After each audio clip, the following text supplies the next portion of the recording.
Là,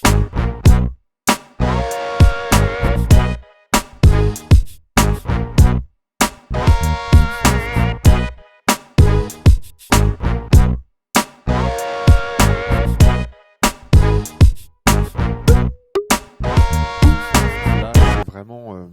Bon, là, évidemment, j'ai pas eu besoin de Marc pour faire ce film-là. Là, c'est comme je les aime, c'est-à-dire c'est d'une évidence. Je ne fais que rappeler une évidence. Voilà aussi pour la musique. On casse un peu le rythme, hein, c'est toujours le même principe. Hein, on est toujours en rupture. Enfin, en tout cas, j'essaye d'avoir un lien éventuellement avec le précédent Second of Eternity. Et là, je pars d'une vérité avec laquelle on a tous grandi, c'est-à-dire qu'on descend des singes, hein, que ce soit vrai ou pas, peu importe. C'était, je ne suis pas un spécialiste je sais pas comment on appelle ça, de préhistoire bon, c'est comment on appelle ça? De quoi? De biologie, tout simplement, comme Darwin. Je suis pas un darwiniste ou. De l'évolution, oui. Donc je suis pas du tout un spécialiste de l'évolution, mais comme tout le monde, j'ai entendu qu'on descendait du singe, alors vrai ou faux, peu importe. Et là, j'ai fait mon petit malin, on va dire.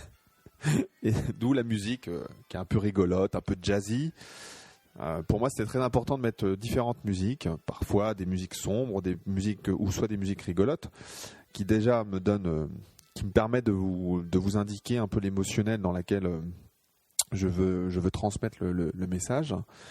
Et là, c'est un message vraiment rigolote où je fais mon malin, c'est-à-dire que je fais une liaison. Donc ça, je tiens cette connaissance que l'eau est née dans la vie, que nous avons une correspondance avec l'eau de mer, hein, puisque là, comme on le voit, c'est de l'eau de mer. Grâce au travail que j'ai effectué sur un film qui s'appelle L'eau la médiatrice, hein, qui est visible sur Internet via mon site rodolpheforger.com.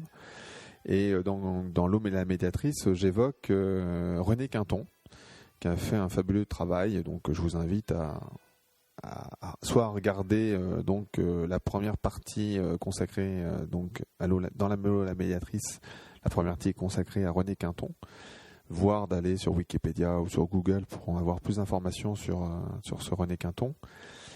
Et donc je me suis amusé là, au lieu de dire que l'humain descend du singe, il descend de l'eau.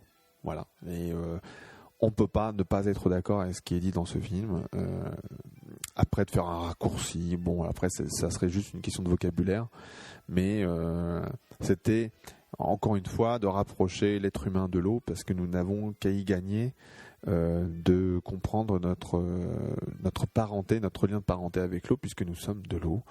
Et voilà, là, on est vraiment dans un enchaînement, que ce soit le numéro 12, 13, 14, 15.